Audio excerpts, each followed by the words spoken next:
Mona and Rene Ortiz of Pilipinas City have been married for over 40 years. They have 5 children together despite the challenges that life has thrown their way. They have stayed strong together. Their love and their resilience have been the foundation of their relationship, and it has helped them through the toughest time. Hello, my name is Mona Ortiz. I am 64 years old, and Rene and I have been married for the last 40 years, and we have 5 children and 3 grandchildren right now. Okay, I'm Rene. I'm a mechanical engineer by profession, but currently a retired employee. So, welcome to our small house. Okay. Can you share some details about your before you met each other?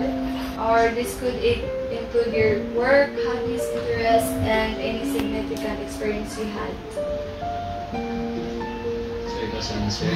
Before we met, I have lots.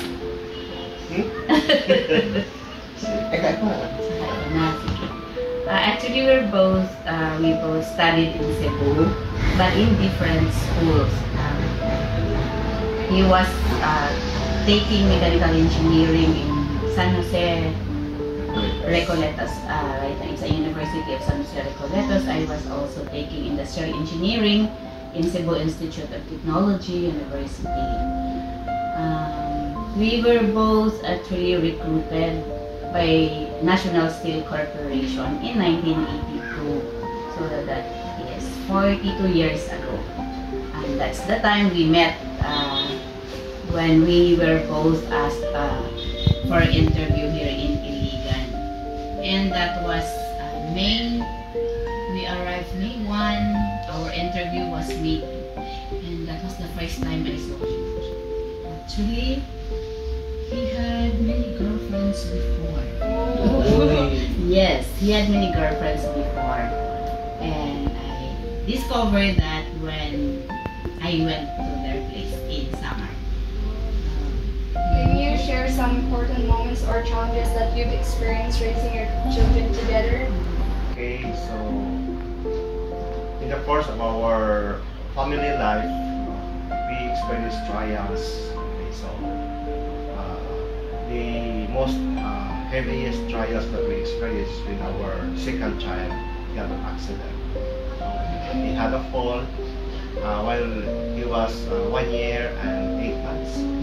Yeah, had an accident sa nahulog siya, then na-contusion siya ng brain, then nag-coma siya for 5 days. So when he woke up once siya, paralyzed niya. So later on, he developed seizures in the brain. Then, una ka, from time to time, seizures as epileptic because of that. Have you faced any major crises or challenges in your marriage, such as infidelity or financial problems? If so, how did you overcome them?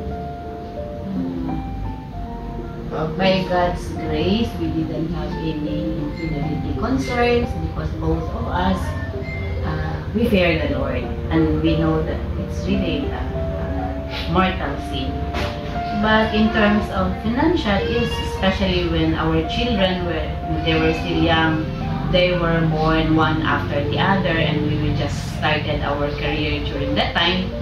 So, ang sweldo, hapit lang mahurot para sa mga gatas, and because they were also sickly, especially our second child, of course, our income were all exhausted sa ilahang medications, their milk, malaking anak. But again, we just took it as part of raising our children and just having a family. While it was difficult and challenging, but we just took it as part of life. what are some of the biggest sacrifices you've made for each other over the years? Okay. So many sacrifices. So, first is, wala na barkada. So, from happy-go-lucky person to family-focused person. Name God. Manana. Trabaho, balay, simbahan. Trabaho, balay, simbahan. That's that holds us together. That binds us together as family.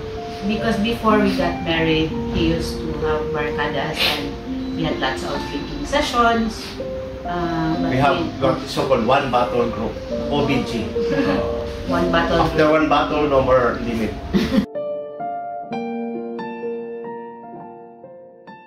Kung tayo ay matanda na sa